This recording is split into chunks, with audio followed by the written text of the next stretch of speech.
Hey guys, and today we're going to extend our lesson on stoichiometry. Now with stoichiometry, you're usually dealing with reactions, but there's three phases that we're going to focus on today.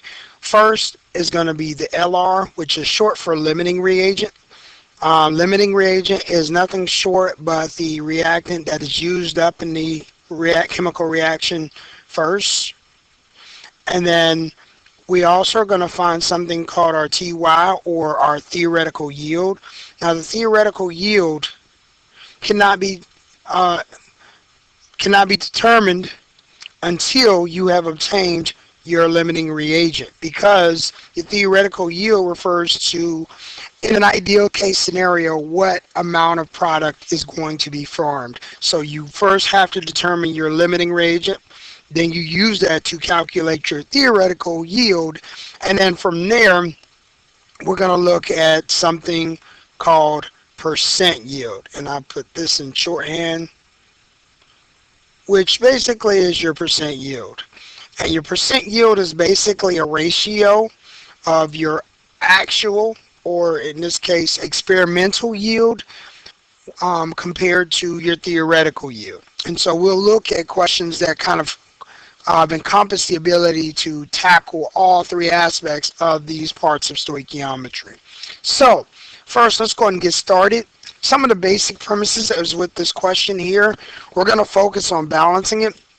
Now, generally speaking, when I balance my chemical reactions, I first kind of list the involved components. The components involved in this case are Mg, H, N, and O, and this is just a little bit of a balancing equation recap. Now, based on a law of conservation, there should be the same atoms found on both sides. That means if there's a magnesium, hydrogen, nitrogen, oxygen on this side, there should be a magnesium, hydrogen, nitrogen, and oxygen on that side as well. And so there we see that they do indeed have the same atoms on both sides. Right now this has one hydrogen, this has one nitrogen, and has three oxygens there. Conversely, on this side, you notice there is one magnesium. That 2 doesn't pertain to that Mg. Please keep that in mind. That nitrogen, the 2 is distributed to this nitrogen here, so there are 2 nitrogens. There are also 2 hydrogens right here. That subscript down there lets you know. And then for oxygen, although it's tempting to add this 3 to this 5, it's actually multiplied. So you end up with a value of 6 for your oxygen. And so if you look at these values, your magnesium checks out, your hydrogen doesn't, the nitrogen doesn't, and nor does the oxygen. It's almost like they're double the amount.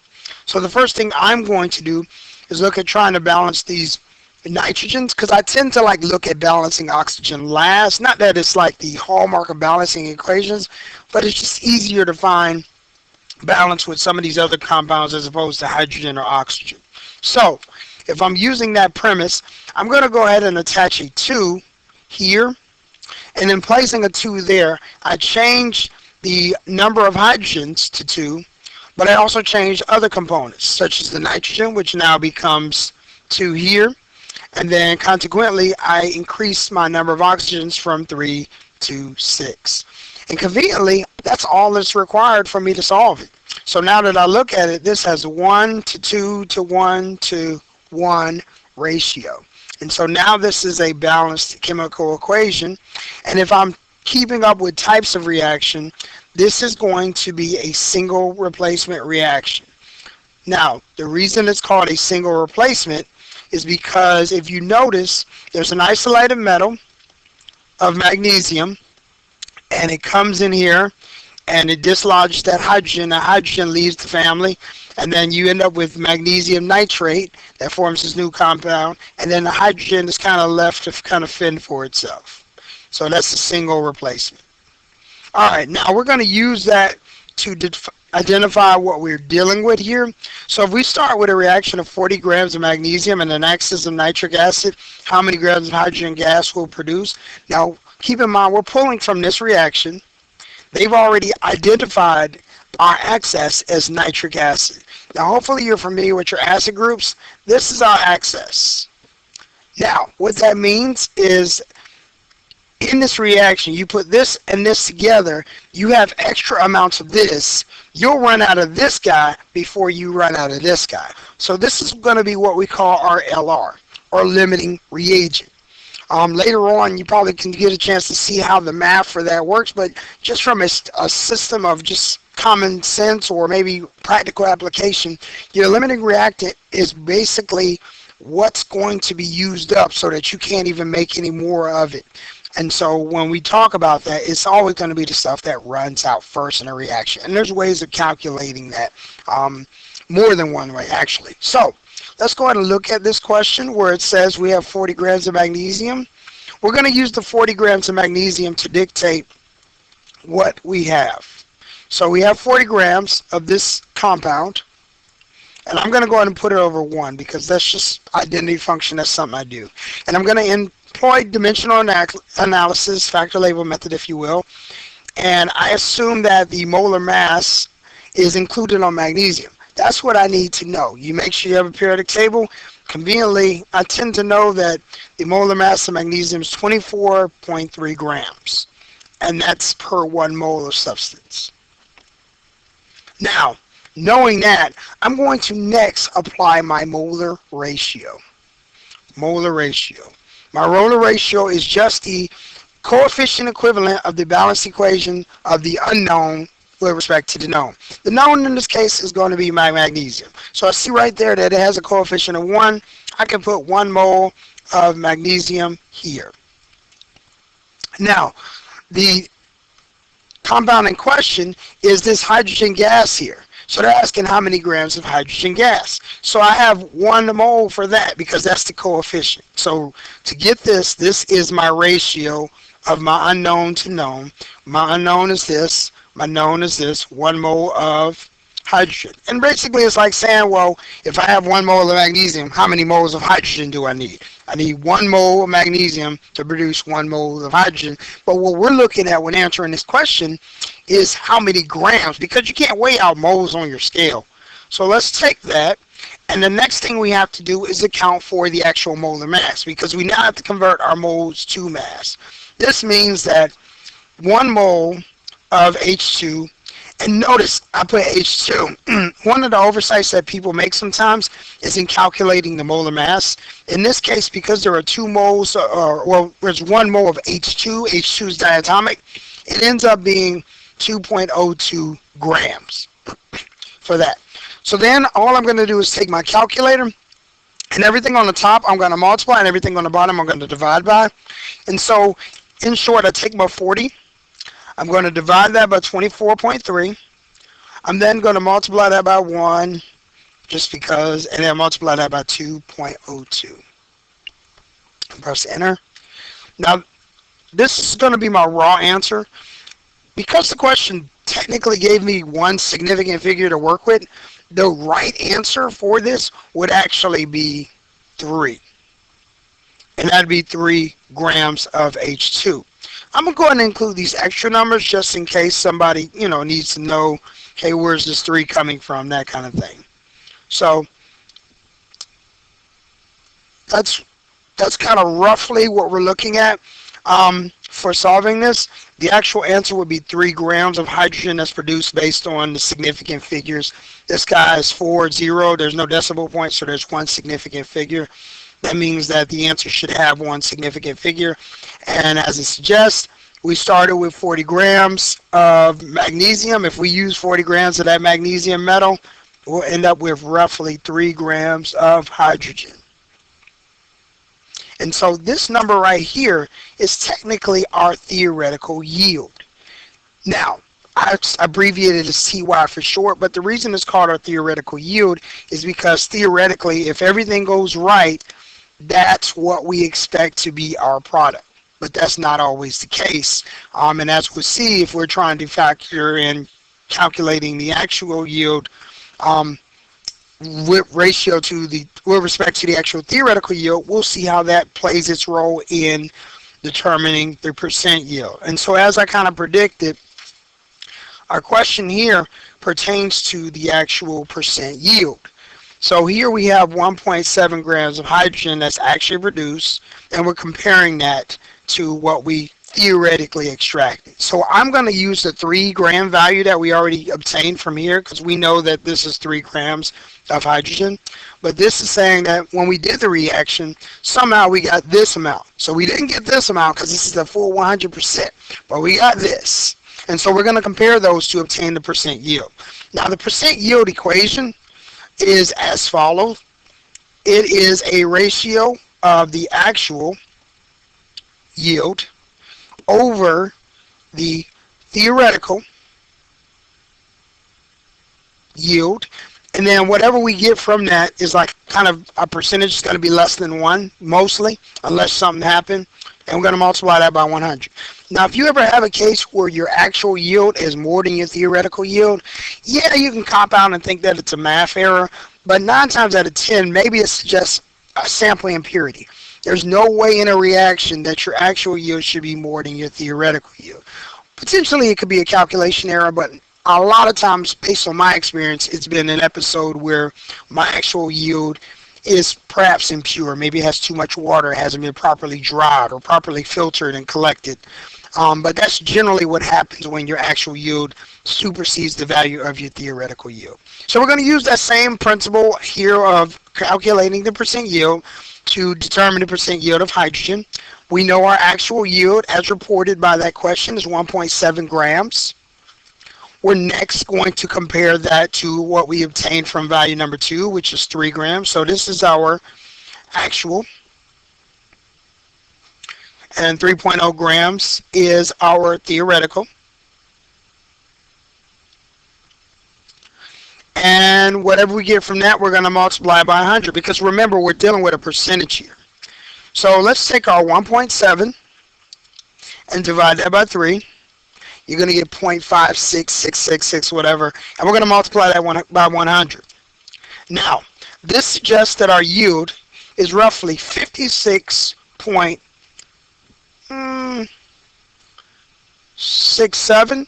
That's percentage, raw percentage. Keeping up with my significant figures, I'm going to go roughly 57% for my yield. Now remember, to get that, all we did was compare the experimental or the actual, which they actually produced. Keyword is actually produced. And then they're going to compare that to the theoretical, which is what we calculated from number 2.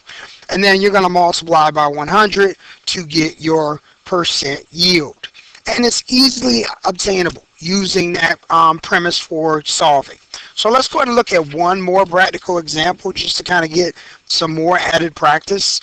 All right, so in this second question, we have a solution of sodium bicarbonate, which in this case is baking soda. I got baking soda. So let's go ahead and look at trying to balance that guy, similarly to what we did in the first question. Because I'm trying to be green here, I'm going to fold my original paper, and I'm just going to kind of work off of that. And you see, based on the law of conservation mass, it basically equates to me making sure that I have the same atoms on both sides. There's no alchemy in chemistry in this case. And so if I'm trying to balance them, I see that there's these elements on both sides. There's 1 sodium, 1 hydrogen, 1 carbon, 3 oxygen. There's 1 sodium, 1 hydrogen, 1 carbon, and 2 oxygens. So those aren't necessarily balanced. The oxygens might need to be adjusted here. And so essentially what I'm going to look at doing is focusing on, oh, I miscounted. I'm sorry, there's 3 oxygens. So since they all check out, I could put a 1 here, a 1 here, and a 1 here. And now my equation is actually balanced. So all is well in the world. So now we're going to look at doing the math to solve for our reaction. Now let's keep in mind, the type of reaction in this case is called a decomposition reaction. And decomposition reactions just refer to reactions in which the products represent smaller components of the original reactant.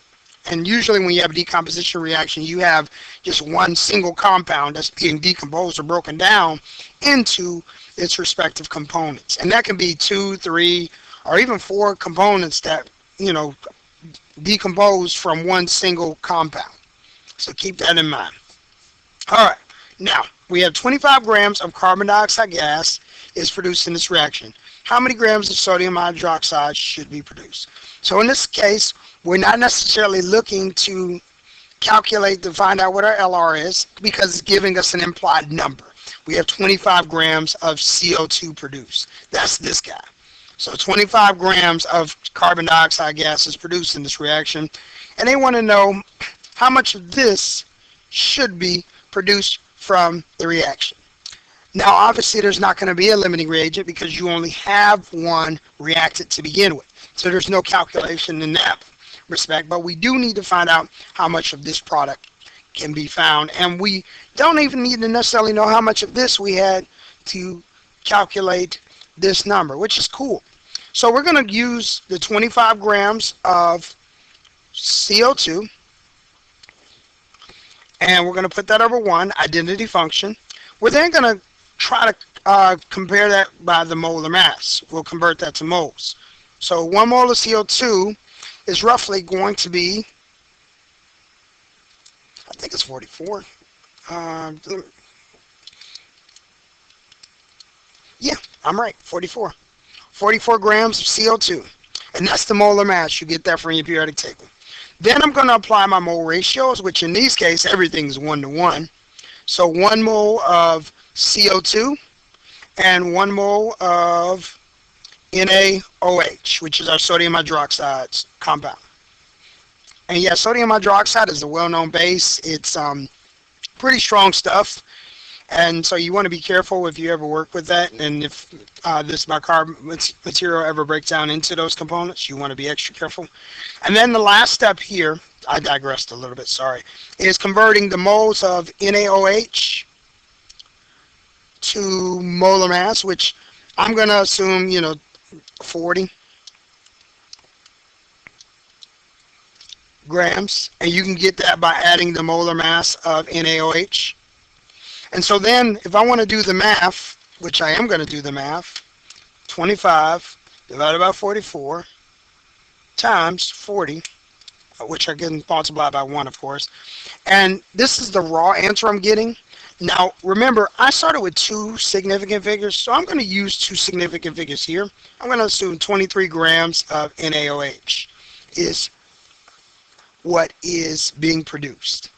Now, that's my theoretical yield. That's what we expect to happen in this reaction. We don't know anything about what this is. We do know that theoretically, if we have 25 grams of this, we should have 23 grams of sodium hydroxide. That's what that suggests. And so now we're going to look at question number 6, where we're going to actually compare what we got to what's actually produced and try to go from there. So, if 50 grams of sodium hydroxide are actually produced, what was my percent yield? So that's going to be an interesting scenario, because if you think about it, it's going to be right along the lines of what I've already talked about when it comes down to yield. So, let's look at it. I have percent yield. Percent yield is actual over theoretical times 100. Now, as I mentioned earlier, if your actual yield is greater than your theoretical yield, that may suggest sample impurity. And that can happen. So let's go ahead and look at that, shall we? We have our actual, which is 50 grams produced. And then our theoretical here suggests that we're supposed to have 23 grams of NaOH. And we're going to multiply that by 100 to get our answer. Now, again, 50 divided by 23 times 100. Now, if we multiply this out, this number is substantially high. This is suggesting that we had 217% yield, which if we're talking about 2 significant figures, is roughly 220% yield. And that's absurdly high. Now, if that is the case, that would suggest heavily that there is perhaps sample impurity. One might also argue that, what happened with the calculations? Did something go wrong?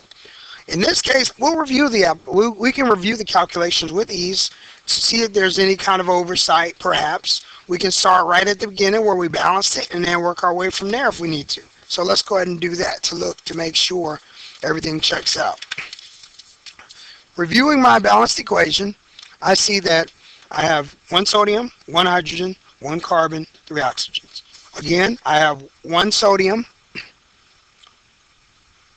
1 hydrogen, 1 carbon, and 3 oxygen. So it checks out. It's balanced. 1, 1, 1 is the mole ratio of all of these compounds. Then we used our obtained value of 25 grams of CO2 to find our value, which in this case would mean we took 25 grams, divided that by 45 grams, which is the molar mass of CO2, molar mass. Then we have our mole ratio, and that's basically a comparison between sodium hydroxide and CO2. That's 1 to 1. And then we take our moles and convert that to mass using the molar mass of sodium hydroxide. And that's how we got the value roughly 23 grams, which makes sense because, this 40 over this 44 is obviously going to make this number less than 25. So our actual yield ends up being 23 grams. And since we have our 23 grams, we compare that and we end up with a 220% yield. So 220% yield suggests sample impurity. Oh, and I need to write that down here, sorry. 23 grams. And so the next question that asks is which of the 2% yields calculated above is unreasonable? The second. And we already highlighted the fact why, because the actual yield provided is too high and suggests impurity.